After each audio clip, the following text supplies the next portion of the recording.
What is up, everybody? My name is Hector Flores, host of the Insert Name FC podcast, a member of the Belly Up Sports Media Network. You can find us on all things podcasting, Apple, Spotify, wherever you get your podcast fix from, you will find us there at Insert Name FC. We also do have a YouTube channel where clips from these episodes are broken down into shorter videos that are easily to be digestible. You can find us at YouTube at Insert Name FC. That's where you can find us. Also, please like, subscribe, of course. And the full video version of this podcast is available on Belly Up's YouTube channel. So Belly Up Sports, YouTube, just at Belly Up Sports. You'll find us there. That's where you can find the full video version of this podcast. Now, the clips and the full video podcast is all available on Goals TV. Once again, goals.tv, golz.tv. That's where you can get us as well. Plus a lot of great soccer content made here in the U.S., so go ahead and check that out as well. Also, you'll find me on from time to time in some of their original programming. But all right, this episode, no Edward, because this was his weekend with the boys, but also it is his birthday.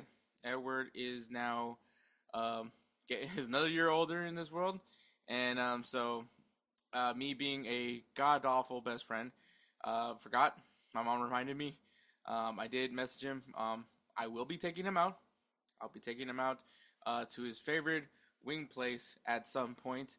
And the reason why I say at some point is because, obviously with time and all that stuff, him being a father, and it's hard to find time to finally do things. As a matter of fact, point proven, Edward I went to his house to have some birthday cake with him, and he remembered he had a Christmas present from many years ago that he finally had to give me. And so, as a matter of fact, one of them is here. So I'll rock it for this episode.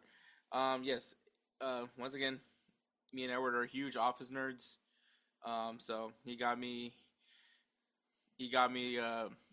this little gift box of like Office stuff, which came with like 2 pairs of socks, a World's Best Boss mug, and this beanie. I'm trying to think if there was anything else in it. No, that was pretty much it. But yeah, so I'll rock this for the entire episode, and I'll do it like this to pay homage to Lazy Scranton. If you guys have ever seen The Office, you get the reference. If you watch the video episode, besides the fact that if you're listening to the video version, this makes absolutely no fucking sense in the world. But yes. So no Edward this episode.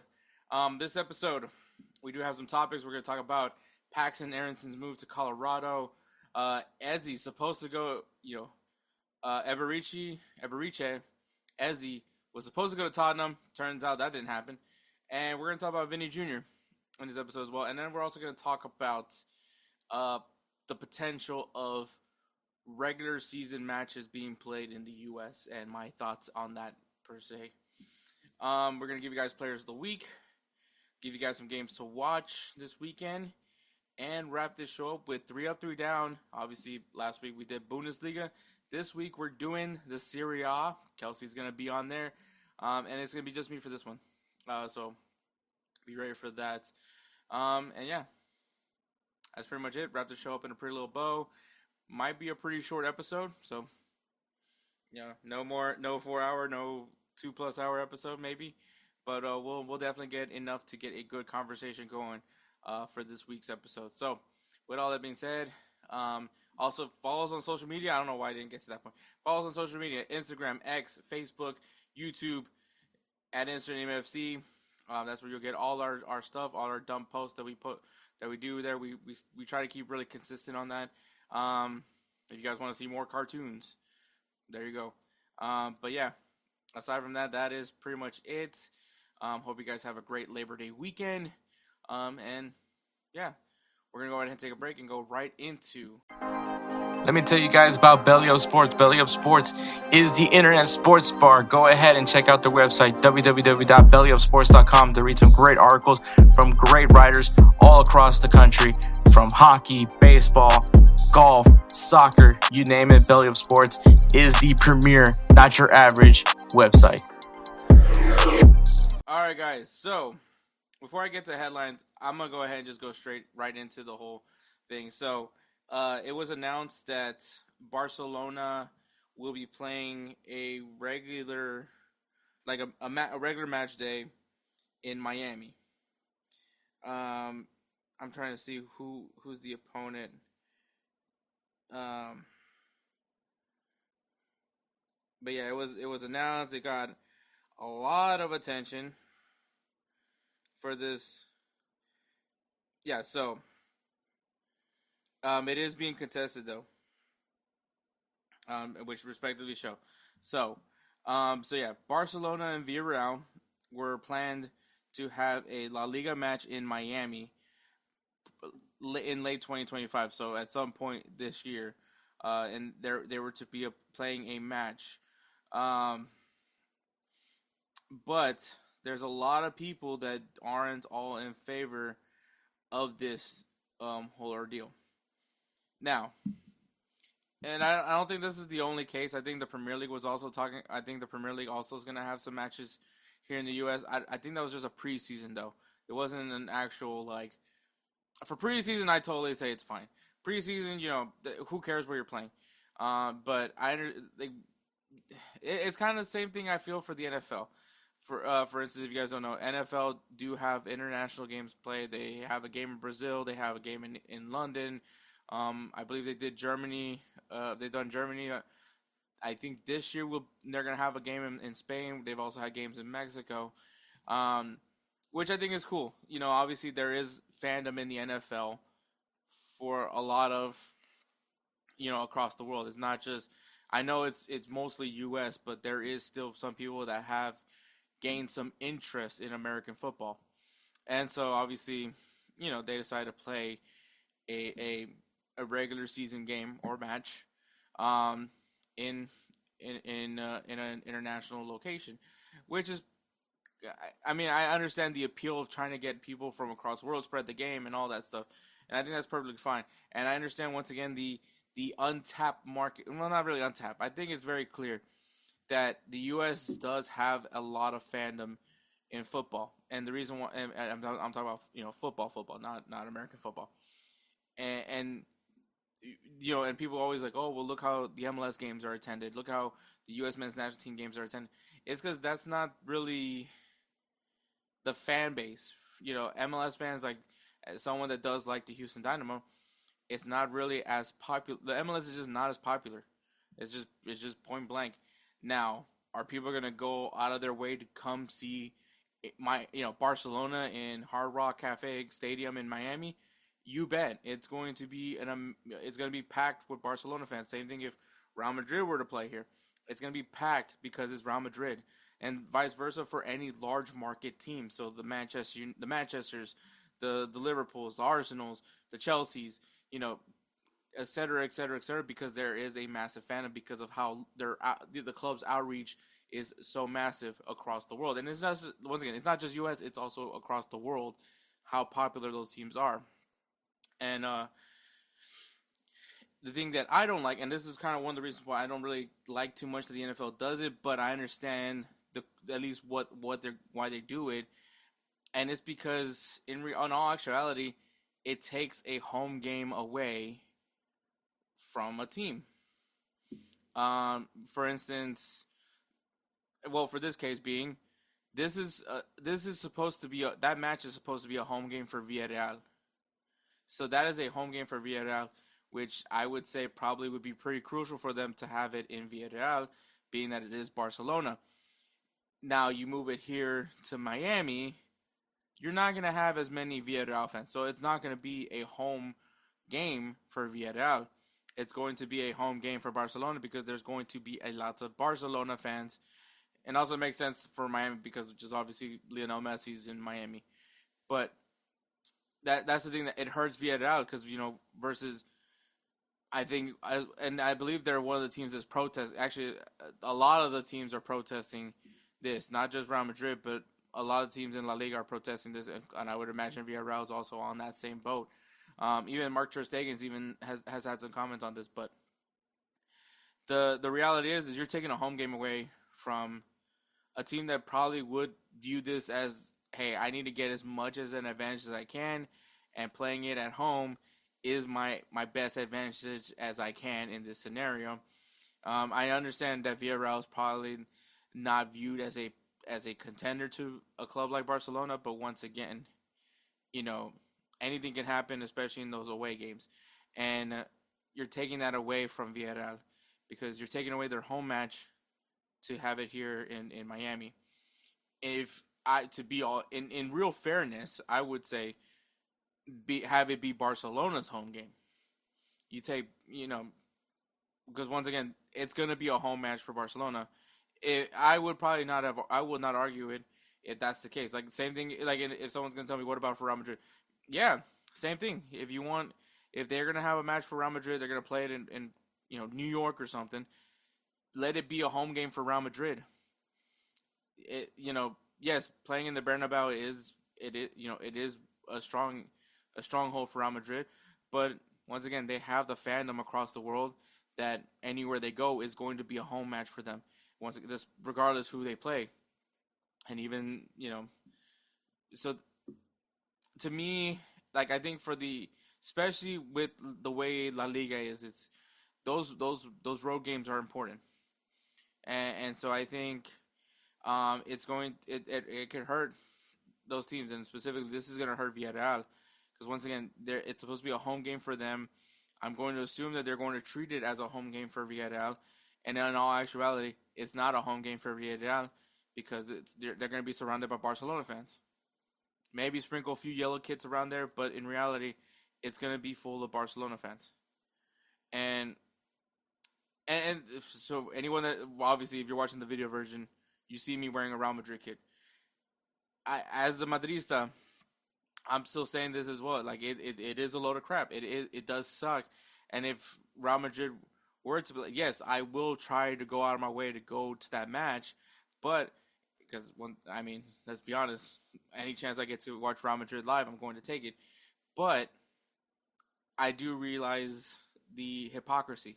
I do realize the bullshit of them playing here, playing anywhere that's not at their home soil, and it's La Liga. It should be played in Spain. I think just point proven.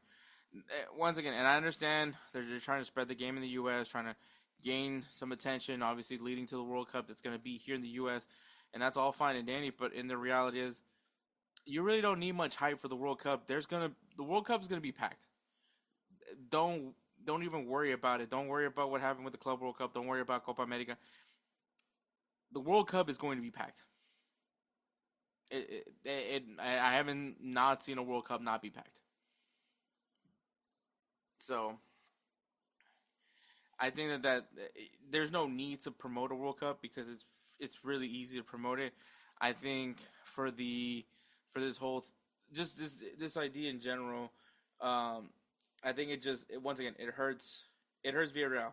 You're giving Barcelona basically 2 home matches against Villarreal, and that's obviously not really fair. And I think I totally get why all these teams are going to dispute this and hope that it gets overturned and this match doesn't happen, at least not in Miami. At least it will be played in Villarreal as it should be. So yeah, I think it's a crock of crap. I think it shouldn't happen like that.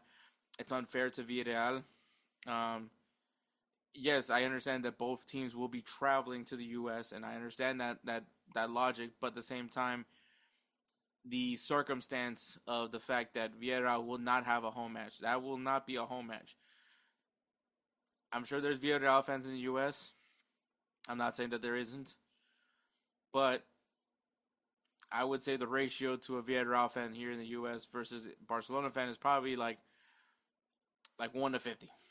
And it might be 50 might be might be a low number too, by the way, because it is Barcelona. It's one of the bigger brands in the sport. So, yeah, it's one of the largest clubs in the sport, and the names are everything. You obviously Lamine Yamal, and on top of that, it's in Miami. Messi's gonna show up, so obviously not to play, but to attend to watch his former club, his boyhood club. So maybe not. Well, yeah, he played out of the academy. But yeah, so I think it sucks. I feel for I feel for the for Villarreal. I hope it doesn't happen. And this is someone that would love to see matches be played here in the U.S. But in reality, not regular season. Like even the ideas of Champions League. Like I know they've been bringing up like Champions League finals being played here in the U.S. Like that sounds cool, but I don't know, man. Just keep that. It's Europe. It's an UEFA competition. It should be in Europe. Like I don't. This also goes back. And that's even my whole thing with the Spanish Super Cup. Like why is it being played in Saudi Arabia? Like I mean I know why, money, but like it's the Spanish Super Cup. It should be played in Spain. That's all I really gotta say for that. But yeah, hopefully it's overturned and hopefully Barcelona Villarreal is being played in Villarreal, but we'll see what happens there, man. But all right, Paxton Aaronson, he makes a big move to the Colorado Rapids. So just so you guys know, Paxton Aaronson is the little brother of Brendan Aaronson, who currently plays at Leeds United. Both these brothers came out of Philadelphia Union's academy. Obviously, Brendan Aaronson played at least a season with Philadelphia, then made his move to RB Salzburg, which he then went to Leeds United, and now is playing for Leeds United. Paxton Aaronson, I believe, didn't really play, maybe didn't even play a whole season at Philadelphia, at least as a senior player. Gets a move to Eintracht Frankfurt. And as he was playing in Frankfurt, still very young, he still is young, and he goes to Frankfurt, can't really break through the first team, so he gets sent on loan to the Eredivisie to Vitesse. In that season, I don't really know how well he performed there, but comes back still once again, maybe not ready yet to play for Frankfurt, which I would say Frankfurt's in a Bundesliga sense is a formidable club, and so still can't break through the first team, so he gets in on loan again. This back to the Eredivisie, but this time is playing for Utrecht, and that season he actually has a standout year. As a matter of fact, he wins the award for the best young. He wins the award for Young Player of the Year for the Eredivisie, which, I mean, if you know anything about Eredivisie, they definitely know how to develop players. It is a good stepping stone league for guys that are ready to take the next level. Obviously, clubs like Ajax, PSV, Feyenoord are some of the names that the clubs that you think of right away right now with the Eredivisie. And so for a guy like Paxton Aaronson to be able to be a standout in the Eredivisie, once again, a very commendable league, especially when it comes to youth development. And you would expect, all right, he's now getting the tools, and I believe now he's getting call-ups with the U.S. men's national team as well. So you're like, all right, things are kind of clicking for him. Maybe now he's ready to go to Frankfurt, and if not obviously and compete for a starting role, maybe coming off the bench role, at least right now. I think once again, if you're seeing the progression, you're seeing that he's improving. No, that's not happening. It doesn't even happen to stay at Frankfurt, because the Colorado Rapids go in and put in a club record signing. I don't remember the number off the top of my head, but he joins the Colorado Rapids, obviously as a DP. If you guys don't know what a DP is, not that you nasties, a designated player. So if you guys don't know, MLS, they allow to have 3 designated players on your club's roster, which those players are basically not counted towards the salary cap. So these guys usually get paid a pretty substantial amount of money to be on the club. And obviously, and normally these are the guys that are going to be your best players. And obviously Colorado was looking for a new 10, a new designated player, because they shipped out Jordi Mihalovic over to Toronto FC. For what? I have no idea. But they did. Now, Jordi Mihalovic kind of has some similarities to that of Paxton Aaronson, which went to go test himself at Europe. I believe it was AZ Alkmaar, which is Eredivisie as well. just couldn't really find the form, couldn't find himself with the club, couldn't really put himself in a position with the club. So he comes back to Colorado, essentially to get a bounce back, and now he's on to Toronto FC. The only thing that's different, obviously, is that Paxton Aaronson's coming off of a good year in the Eredivisie, and I think that that's where the conflict now comes, is the fact that you know you're hitting the marks of progression, right? As a young player, as a young American player. I don't like emphasizing that, but you kind of have to emphasize it on it for this aspect, because you want to see play. Especially if you're a U.S. men's national team supporter, you want to see these guys excel in Europe. I don't want to say excel, but perform in Europe. You want to see them doing well. You want to see them testing themselves, competing. Putting themselves out of their comfort zones to showcase that they are a quality player and they could compete amongst the ranks of Europe. If Frankfurt wasn't going to be an ideal spot for him, I would have loved to seen him make a move, maybe to like a mid-table side, maybe a mid-table side in Italy, maybe in the Premier League, maybe in La Liga, preferably La Liga, just so we can see more improvement on his technical ability. That's what you want to see, right? The progression, right? And I don't want this turning into a jabbing session of the MLS, but I just don't right now.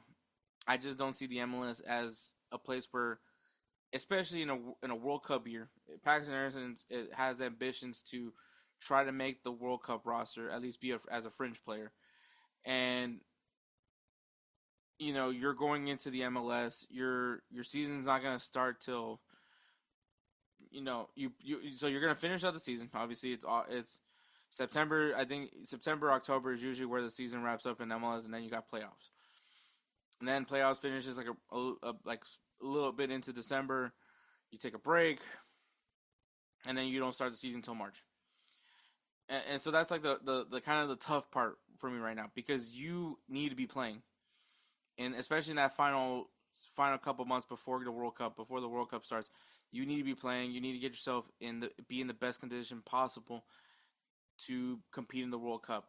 And I think that that's my concern. I need him to be in that as if following the European calendar, because the big issue right now is the MLS isn't following the European calendar right now. I know there's talks that they're going to move on to a European calendar.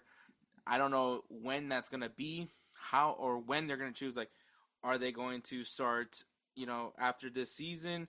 And if that's the case, then we're definitely not going to have any matches come March, unless they have something planned, like a quick little short tournament, short season kind of thing.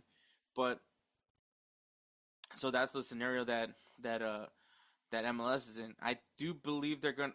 I don't really know. You can't tell me. I really don't know what to believe for MLS, but it's just a weird point for him to choose. Now, I know that Matt Turner, like I said, this guy needs to come to MLS, and that was the big issue, was just he needs to be playing. And hey guys, this is Hector from the Insert Name FC podcast, here to tell you guys about Canada Dips. It is a great tasting, superior alternative to traditional dip, using CBD in a way that is radical, enjoyable, and effective. It comes in 5 core flavors: wintergreen, mint, citrus, mango, and American spice. Canada Dip CBD is the new evolution in dip, allowing guys to enjoy great, long-lasting taste without the downsides. If you guys want to go ahead and try them out, use the code BELLYUP20 at CanadaDipCBD.com. Once again, BELLYUP20 at CanadaDipCBD.com, and you'll get yourself 20% off your purchase. Thank you again for Canada Dips for being a great partner of Belly Up Sports. And I could probably make this, the same argument could be made for him. And I think it's because I really hope I don't see I don't want to see Matt Turner in the U.S. men's national team anymore. But like with Paxton Aaronson, there's some potential here. I think that there's some upside. I think he brings a certain thing to the game, and I think with improving on his technical ability, he could be pretty well. Now, Colorado is in a playoff push right now. They're at least poised to be in the playoffs. They're kind of a weird team. Does Paxton Aaronson solve that for me? Maybe. I mean, I don't think it changes too much for Jordi Mihailovic versus him as far as what Jordi Mihailovic was doing for Colorado. Maybe not so much this season. I really haven't really been tracking Colorado because Colorado's just a team that I have absolutely no interest in. Um, I'll watch them when I watch them, but they're a weird team. They're a weird team to me. Um, but I know Colorado, like I said, they are in a playoff push. Um, I I don't know if he played yesterday, but they did lose 3-0 to the LA Galaxy, which not a very good LA Galaxy, by the way. I just wanted to mention that. Um, Paxton Aaronson did play. I just don't know how many minutes he played. He played like 32 minutes. But but yeah, with them in the standings, they're currently in seventh. So right now, obviously they need to keep winning games and probably avoid being in that wild card spot. But they are at least poised for a playoff position. And I guess they're hoping that with losing Jordan Mihailovic at the 10 role, that Paxton Aaronson could essentially be that guy for them, and he probably could be. He probably is. Like I'm not taking that away from him. I'm not saying he's a bad player. I just think that him coming back to MLS, it's just unfortunate. I think that I saw the progression for him. Obviously, once again, they don't just give out Eredivisie Young Player of the Year awards to just anybody, and so that's the part that kind of sucks. I wish he would have at least tried, you know. But you know what? Sometimes the players gotta go look after for what's best for them, and maybe he thinks Colorado's his best interest for him. And so, I mean, I guess I can't hate it too much for him, but I am gonna hate too much for it because I mean, like I said, I want these guys competing in the most competitive environments as humanly possible, so that they're sharp when it comes to the World Cup. And once again, and this is great. Obviously, we're talking about a guy that's I would consider a fringe U.S. men's national team player. Like he may or may not make the roster in 2026. I believe he could make the roster. I think maybe there are some guys that you could put over him, and I get it. But wouldn't you want to put yourself in the best position possible to be selected? And if you think MLS is that, then I guess I can't front on it. I can't hate it on it too much. But I just wish he would have kept himself in Europe and kept testing and pushing himself. But and once again, I say it like this as if like MLS is like the end all be all, but the end of the end of the road. But I mean, we'll see. I don't know. Maybe Landon Donovan's happy. Maybe this is his chance to prove that coming back to the MLS isn't a terrible thing. But we'll see what happens for him. We'll see if this helps Colorado put themselves in a prime position for a playoff push, for a strong playoff push where maybe they make it to the MLS Cup. I doubt it, but we'll see what happens there with Colorado. Also, what happened this past couple days is Eberici, Ebereche,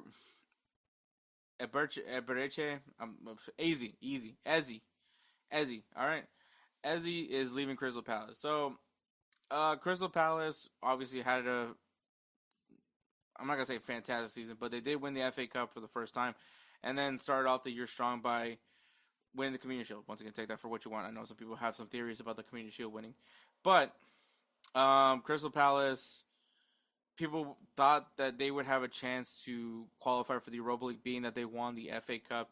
That didn't end up happening. They are still going to be in the Europa Conference League. Now, am I saying that this is the reason behind Ezzy, and I think Guehi is also on the way out as well? No, I don't think that is entirely true. But I mean, once again, Ezzy, who was a standout player for Crystal Palace. And when it comes down to these leagues, teams like Crystal Palace, teams like any of those teams that are in that conversation, maybe competing for those Europa Conference League, Europa League spots, mid-table sides. I don't want to say that, but it just seems so mean. But that's pretty much kind of where you go. When you tend to have good players, you tend to lose them very quickly. Bournemouth is a prime example, right? Like, had a really good year, had a strong year last season. Better, I guess, a good strong year for them. And what happens? You lose almost your entire back line. matter of fact, you lost almost your entire back line besides Julian Alvarez. Julian Alvarez, Julian Araujo, and so that it just happens. And I think obviously Eze and of course Guehi are two guys that are really good, very good at the positions, and so teams are going to come and knocking. And the team that was coming and knocking for Eze was Tottenham Hotspur. Tottenham, who wants,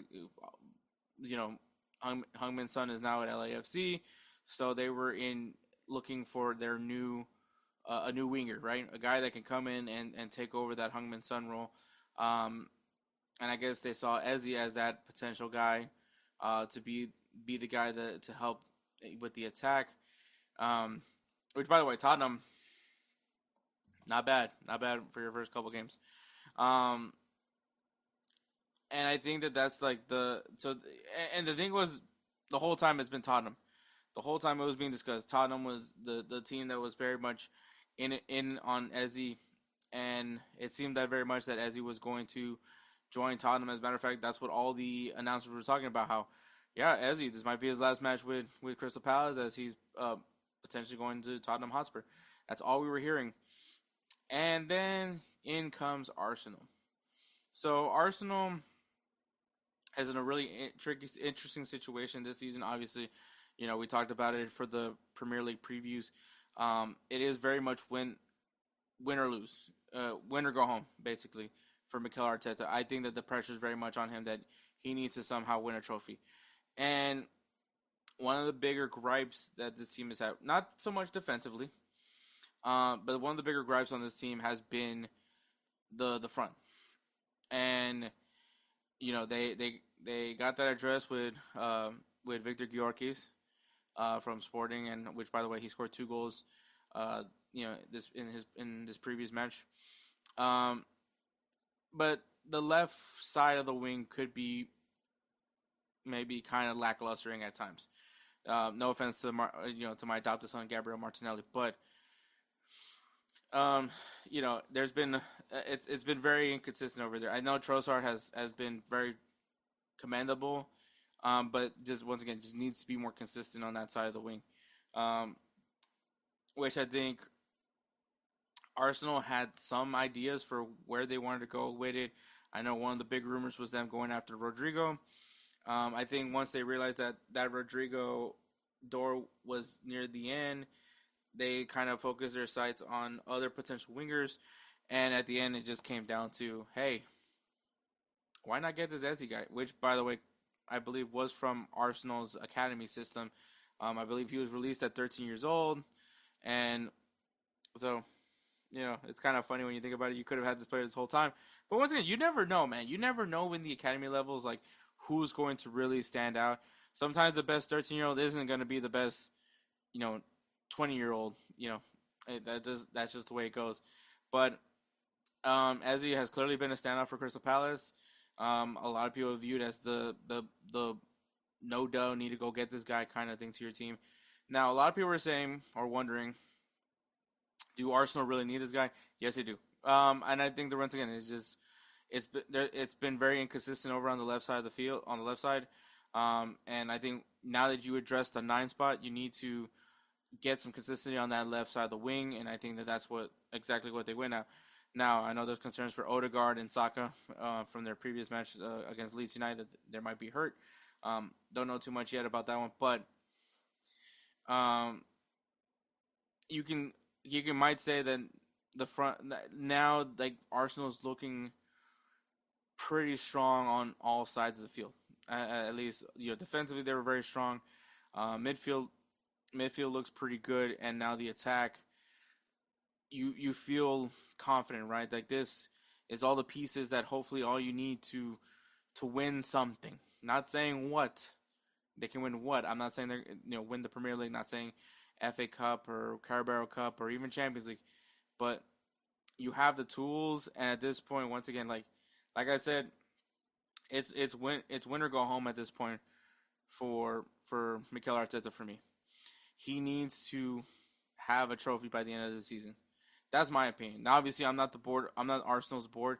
I can't really tell you what they're thinking. But you don't make moves like this unless you know for a fact that you need to make something happen. And so that's my theory on that one. Um, do I think this is the missing piece for Arsenal? I don't want to say missing piece. I think Victor Gyökeres was, I would view more as the missing piece because I've been harping on a 9 for a long time.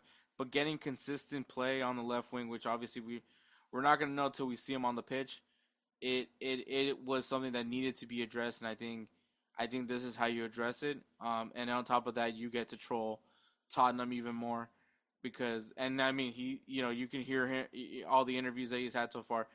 He loves the move to Arsenal. He says that it was the perfect move for him. It was a dream come true. Blah blah blah. All that stuff. Like, take it for the grain of salt. If you want to believe it, believe it. But if not, that's fine too. But I think that this was a good move for Arsenal. This is a good move for the club. And hopefully it results in something because, like I said, I do think it's winner go home for Mikel Arteta. That's just my opinion.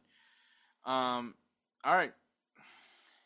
Last headline is Vinicius Jr. So there is a lot of talks about Vinny's contract, which is funny because his contract doesn't expire until 2027. But Real Madrid wants to secure him till 2030. And I think I get where they're coming from because Righteous Felon Craft Jerky is the official jerky of Belly Up Sports. For over a decade, Righteous Felon Craft Jerky has led the American meat snack revolution by concocting delicious, adventurous, U.S.-sourced jerky recipes for uncompromising carnivores across the country. With 15 different flavors to choose from, Righteous Felon has all jerky lovers covered, and by using promo code BELLYUP, you will get 15% off your purchase at RighteousFelon.com. Do your taste buds a favor today and rip into a bag of Righteous Felon jerky. the reason why I get where they're coming from is because he, obviously, you can talk about last year. Did he get robbed of the Ballon d'Or? I don't know. I don't personally feel that way, but I know that there's some people that do feel that way. But I think for his scenario, he's had standout performances on standout performances. He's definitely not the reason why Real Madrid had the season that they had last year. But obviously he didn't also help. But obviously you want to secure a guy that you would view as one of your top players on your team. Once again, you still have until 2027, but I think it's crazy. It's not crazy to think about trying to add more years onto his contract, especially when you don't know if his price tag could get much higher. And I think that's where they're concerned. When you have a player like Vinny, you kind of want to get him on a contract already, so because that price could increase by the time it's 2027. So I understand where they're coming at.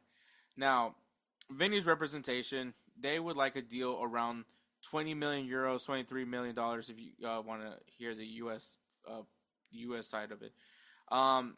With bonuses that can be up to 30 million euros, $35 million. So essentially a contract that's worth 20 mil with the potential of jumping up 10 mil in euros with bonuses. So Real Madrid saw their 20 with no add-ons. So they were just like, all right, we'll pay you the 20 mil. We're not giving you bonuses though. And I get the bonuses. It would essentially, God dang, essentially incentivize Vinny to perform well, I guess. But obviously, Fiorentino. I think the thing is with Fiorentino Perez is he does not want to.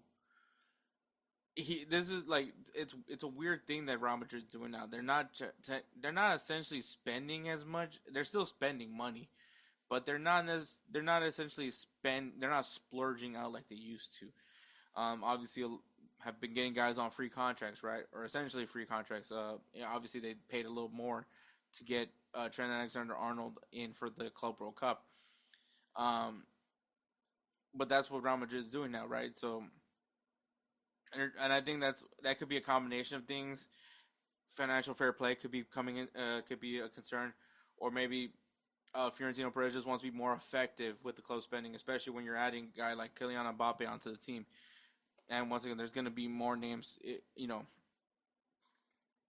coming up as well, obviously. So being able to lock in Vinny to that 20 mil a year deal could, in the longevity side, one, you secure a top player, but two, you lock them into an amount where you can live with to then go out and get players. And obviously, Vinny's camp don't care. They don't care at all. They're like, no, that's too small. Even though that's the amount that they agreed annually, but obviously they want the bonuses. They want the incentives to be there. Why am I playing besides getting 20 million a year? What is my reason to keep playing? Do I think that this is going to cause a fallout with the team? I don't know. Obviously, there was some talks because of this previous match for Real Madrid. Vinny was on the bench. Which essentially Xabi Alonso, the way he's playing is you're going to press. You're going to come back and defend. We're not gonna be exploited by the counter. We're gonna press high, but we're gonna move accordingly when it comes time to be on the defensive side of the ball. So, if you're not in for it, I'm not going to put you out there. Which, I mean, you saw, Rodrigo played in this game. Kylian Mbappe started. Vinny did come in, but it was one of those. It was interesting, but I do like what's going on with Real Madrid, especially how they're playing defensively. Hopefully, they can keep playing like that. But I think once again, people are just trying to fabricate these like tensions between him and Mbappe. Who's going to be the guy? Like blah blah blah, all this crap. I don't know if it's all true or not. But I mean, I guess if you keep talking enough, maybe it is. But it's really important for Vinny's sake. I think he wants that if he wants a new contract, they need to do this for him. I think in some aspect, Real Madrid doesn't really have to do this because the fact is that they already have him locked in until 2027. But obviously, I think if you could secure him to 2030, once again, it just bodes well for them, right? At least that's the logic behind it. I think it's going to be ongoing. I think eventually a deal will come in for Vinicius Jr. Shoot, maybe by the time this episode already drops, this whole conversation is completely pointless because he already signed a new deal. But it's gonna be telling about where it goes from there. I don't think it's essentially Real Madrid picking a side. Like I don't think if Vinny doesn't sign a contract, they're choosing Kylian Mbappe over him, or whatever the two goes. I know a lot of people have theories that it's one or the other. It's not you can't have both kind of theories.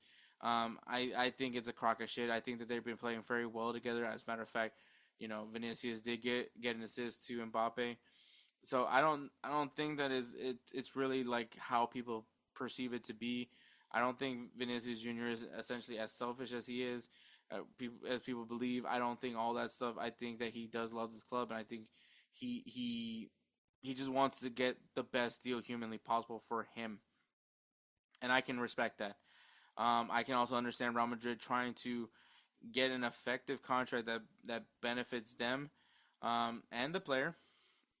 But at the end of the day, like I do think a deal is going to be agreed on. I don't think it's gonna take that long at all. Like I don't like this is just people trying to fabricate a story. That's really what it is. Like like I said, I don't think that there's any animosity between Vinicius Jr. and Mbappe. Just as like I don't really believe that there was any animosity between Mbappe and Messi and Neymar when he was at PSG.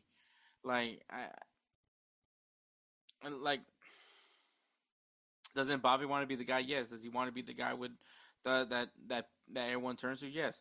Does he want the ball? Yes. But I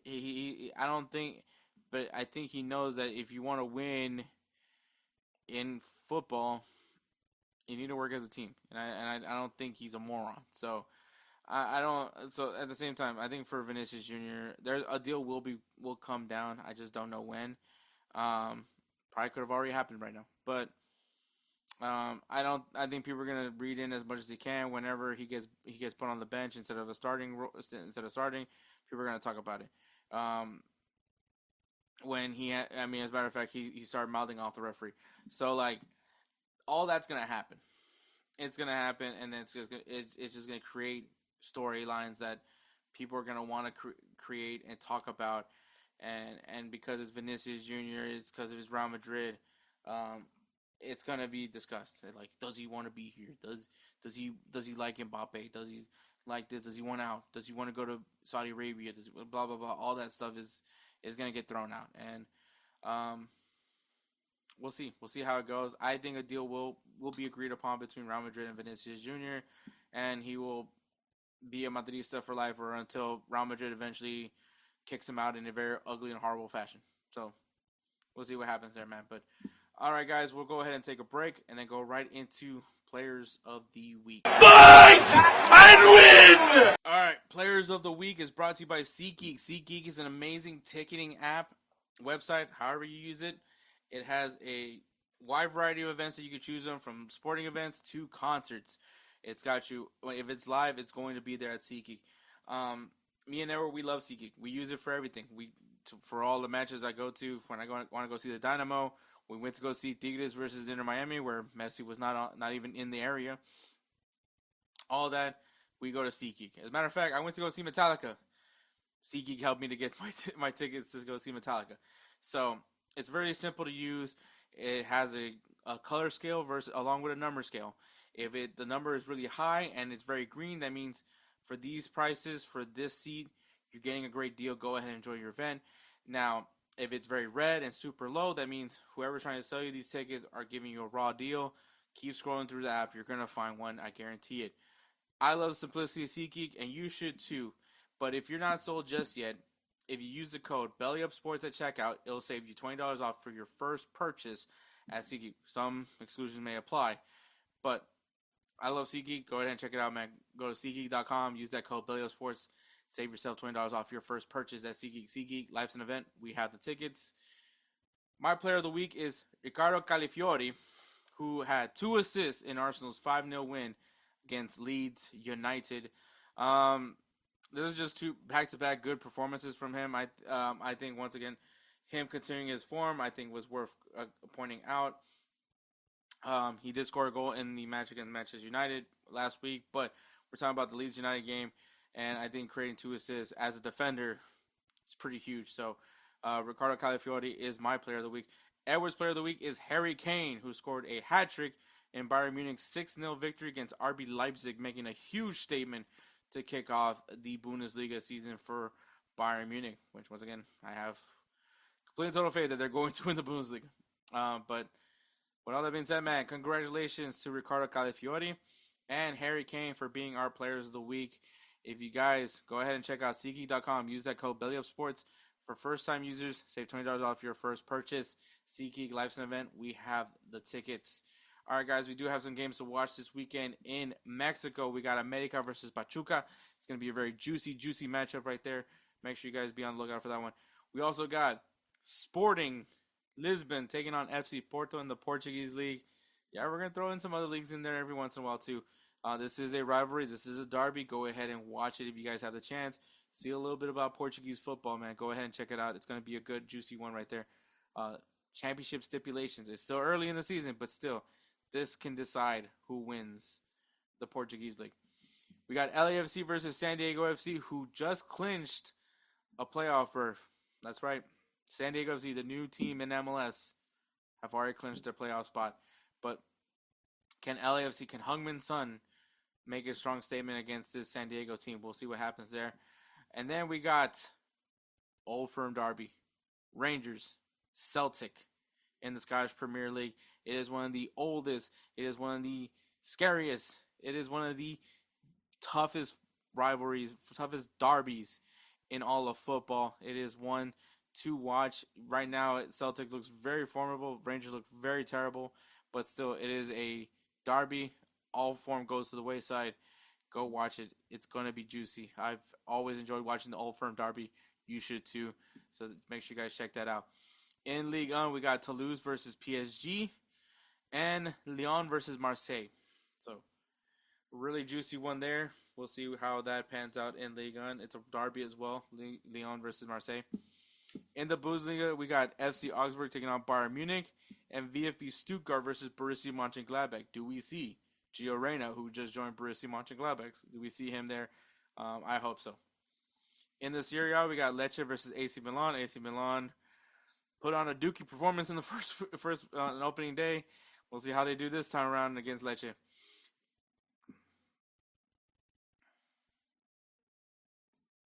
And apparently that's all I got for Serie A. In La Liga, we got Valencia versus Getafe and Real Betis versus Athletic Club Bilbao. So a really juicy one there, juicy games in La Liga. And in the Premier League, we got Sunderland versus Brentford and Liverpool versus Arsenal. A very, very interesting matchup, a big test for Arsenal. Can they beat last year's champion? And can Liverpool get one on Arsenal? Once again, when we talk about, yes, this is early on in the season, but this could be, when you look back at it, could be the deciding factor on who wins the Premier League. So be on the lookout for that. It's not all the matches that are being played this weekend, but if you guys need a good beginner's guide, I think we gave you guys some good matches. So we're going to go ahead and take a break and then go right into 3 Up, 3 Down, the Serie A kits with Kelcey Coyne, and then later on myself. Hey everyone, it's Ryan from No Credentials Required to talk to you about one of our newest partners at Belly Up Sports, SeatGeek. Yeah, live sports is great on television, but the feeling of being at the arena is a priceless experience. That's why our friends at SeatGeek are there to help you find the best tickets at the best prices. Not only can you get tickets to sporting events, but you can also get tickets to concerts, comedy shows, musicals, and more. Search for your desired event now at SeatGeek.com, enter promo code BellyUpSports at checkout, and you save $20 off your first purchase. SeatGeek. Life's an event. We have the tickets. What's up, everybody? It's Kelcey yet again. Hector has asked me to come back and talk some more 3 ups and 3 downs. That's right. We are doing Serie A, the Italian league. Yeah, the place where they ban heavy green jerseys. So you can use green accents, but you can't use a lot of green in the design.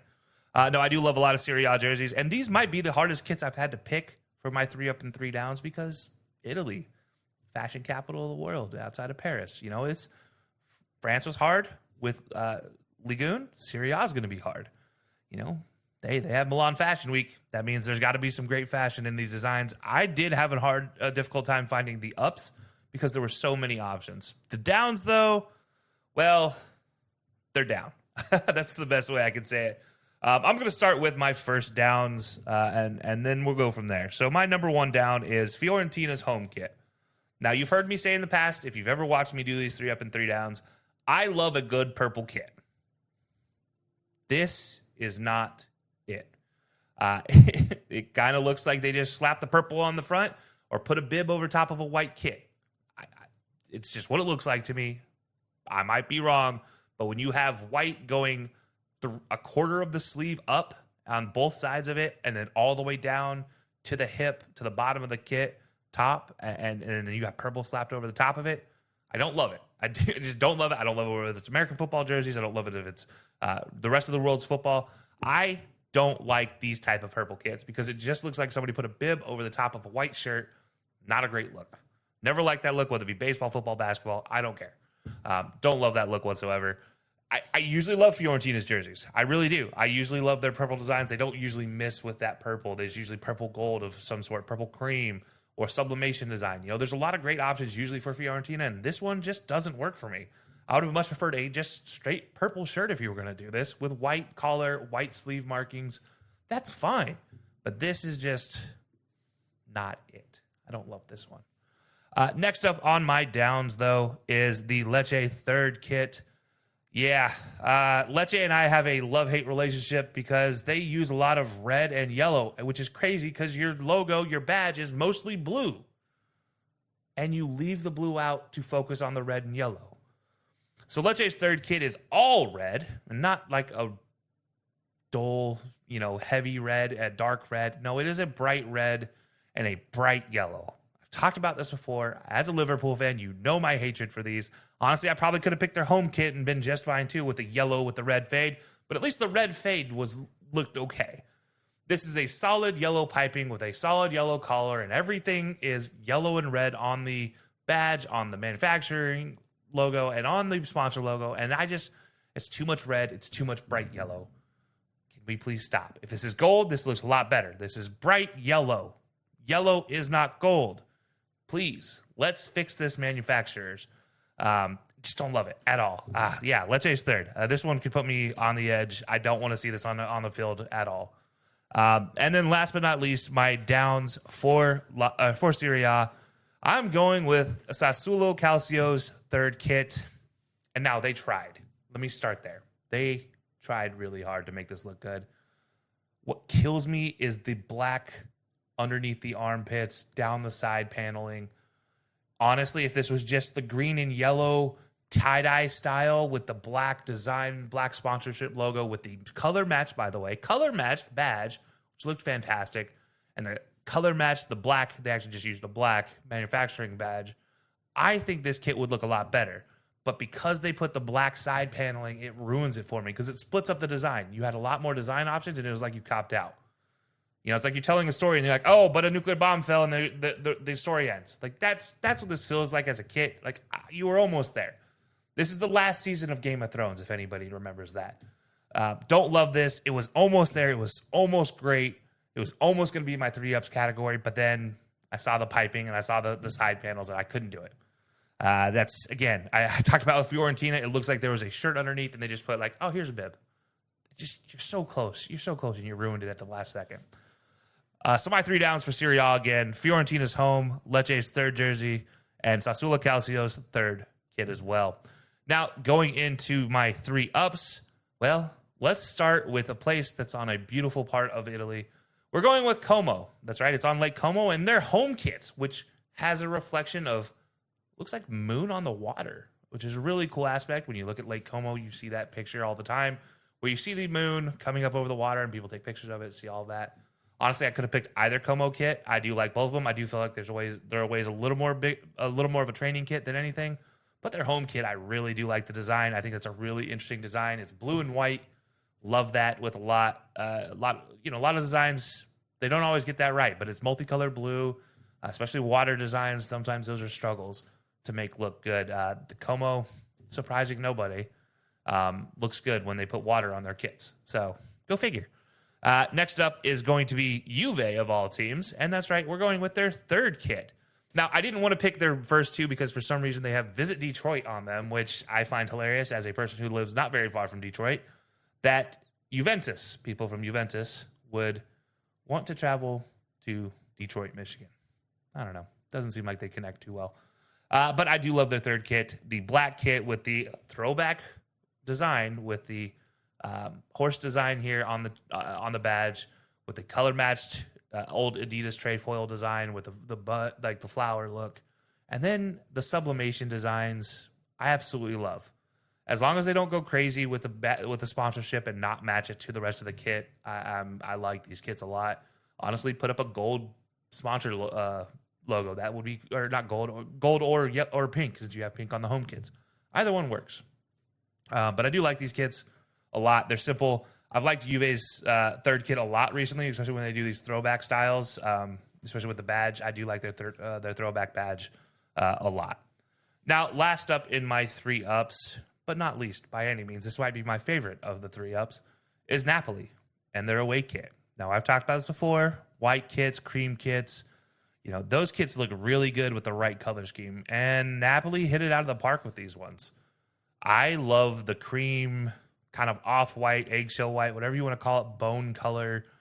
For American football fans, you know, the LA Rams use that as well. And then it has a sublimation design, and the sublimation design looks beautiful. And then they have a dark gold, like an almost orange gold, as the sponsorship logo, as the badge, and as the manufacturer kit. And that, to me, looks so gorgeous together. And the sublimation isn't set standard in the middle. It kind of comes across the chest, which looks really cool. I really do like these, man. These are probably my favorite of all the Serie A jerseys this year. it's impressive what teams can do and what manufacturers can do when they're allowed to just design. Now, I got to say this about Napoli. I didn't love their third kit, but there were some worse third kits on this list, so they didn't get up there. But it was close that they almost did make the 3 downs for the third kit, because that was, brown. Not a great look. But anyways, my 3 ups again, recapping for Serie A. Como home, Juve's third, and Napoli's away kit, which was probably my favorite of the 3. Shout out Parma away, because their away kit also kind of cool. All right, guys, that does it for me. Hector, thank you again for having me on to talk some Serie A and some kits. You know I love to talk about the kits.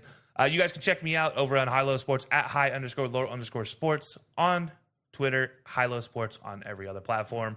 We go live 8 p.m. Eastern time to talk a lot of different sports. Unfortunately, not as much of the world's football, but we do talk a lot of American football, especially going into football season. So be sure to check us out. Hector, thank you as always. And until next time you need me, I'll see you. Anything's possible. Anything's possible.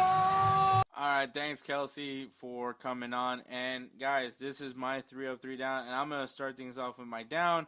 And kicking off, my third worst kit is Como's home kit. I know Kelcey just said a lot of nice things about it. I don't see the appeal. It looks a little messy to me. Not a fan of this kit. I mean, I get the waterfall and all that, the water stuff and all. That's all fine and dandy and cool. But, yeah, to me, it's just a messy kit. Messy as in just it looks dirty. Not messy as in, greatest player of all time, potentially. Not potentially, greatest player of all time. So, yeah, I don't like the kit. I know Kelcey likes the kit, says some good things about the kit. Not a fan of the kit. So, that is my third worst kit. My second worst kit is Inter Milan's fourth kit. Once again, just looks messy as hell. That's all I gotta say. I don't, and I'm not a big fan of the collar as well. So, yeah, just not a big fan of Inter Milan so far. Not a big fan of these kids. Inter Milan has some interesting ones. I can mixed feelings on all of them, but yeah. So that's where. So Inter Milan's my second worst kit. My first worst kit, and I actually agree with Kelcey, and that is Sassuolo's third kit. Yeah, I did not like this kit at all. It's just, I don't know what to call it, and it's crazy because their home and away kits are really nice, but this is, I don't know, this looks like, this is vomit. Like, this is literally vomit to me. So, yeah, this was the worst kit. I don't like it at all. And then my 3 ups, I have Sassuolo's home kit. I mean, this is just pure class. Away kit, you can say some good things as well. But, I mean, this is just class. Above all. Just pure class. I love it. Strong kit. Definitely one I would cop. My second kit is Atalanta's away kit. And, I mean, come on, man. Like, you just look at this thing and it's just, to me, it just screams class. It just screams class to me. It is just, it's nice. I just love the white. I mean, some people may not like it, but I like it. I think it's clean. I think New Balance did a great job with this one. Yeah, it may be plain, but I like the way it looks. I think this is a solid kit, and I would definitely cop this one for sure. And my number 1 kit is Parma. Parma's third kit. This is just, it is as retro as it can be, and I am all for it. I would have loved if Gio Reyna was on here, because I would definitely be copying his kit. But this is a beautiful kit. I ain't gonna lie. I might be trying to get this kit. This is really clean. It gives me a retro vibe. It gives me 90s vibes. And I think that's what I love it the most. It's just a 90s kid. This is just a beautiful kid, and I can't wait to see it played. Being rocked on the pitch. But yeah, so those are my 3 up, 3 downs. Yeah. Some people may not like them. Some people may disagree with me. That's totally fine. Obviously this is all preference. But I do like these kids and I don't like those kids. So, yeah. So we'll go ahead and take a break, and then we'll go ahead and wrap this show up. I'm a pupusa man myself. Better than tacos to me. I gotta go with the. All right, guys. Thank you so much for listening to episode 227. Hopefully, it was a short episode for you guys. Hopefully, this was easier to be digestible. But obviously, Belly Up Sports, man, check them out, dude. BellyUpSports.com. Great articles that are constantly written on all sports across the country and some internationally. But check it out, great stuff. Check them out on X and on Instagram at Belly Up Sports, so you can see everything that they're doing, and also kind of sharing some love on some of their programming. Check out their YouTube channel, Belly Up Sports. Check it out. There's a lot of cool stuff over there. Go ahead and support, grow this channel up, and let's make Belly Up better than any other sports network. And speaking of things support, Goals TV, GOZ TV. If you guys love finding soccer content, but you just have trouble finding it, well, go to goals.tv, GOZ.TV, and you'll see a ton of content of U.S.-made soccer content.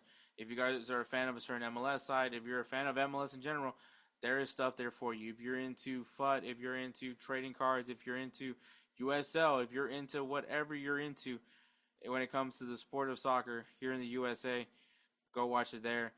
You want to watch Insert Name FC, you want to watch, Wake Up MLS, go check it out, man. It is over there. Check them out at the X at goals_TV, GOZ_TV, and on Instagram at goals.tv, GOZ.TV. We love what they're doing, man, and we hope that we continue helping it grow over there at Goals. And also, speaking of what people we love to grow, Roosevelt Spencer. If you guys love the intros, the outros, and you guys just can't get enough of it, and maybe you guys need some beat work of your own, well, hit up Roosevelt Spencer. We love him so much that he is the namesake of the Roosevelt Spencer Player of the Year Award. That's how much we love him. He's a legend. Can't say it enough. So, if you guys need some beat works, hit him up on Instagram at ThatGuyDope. Once again, at ThatGuyDope, and he will take great care of you like he always does with us. With all that being said, man, thank you so much for listening to episode 227. Catch us next week for episode 228, where hopefully Edwards is not sick. So, take care, guys.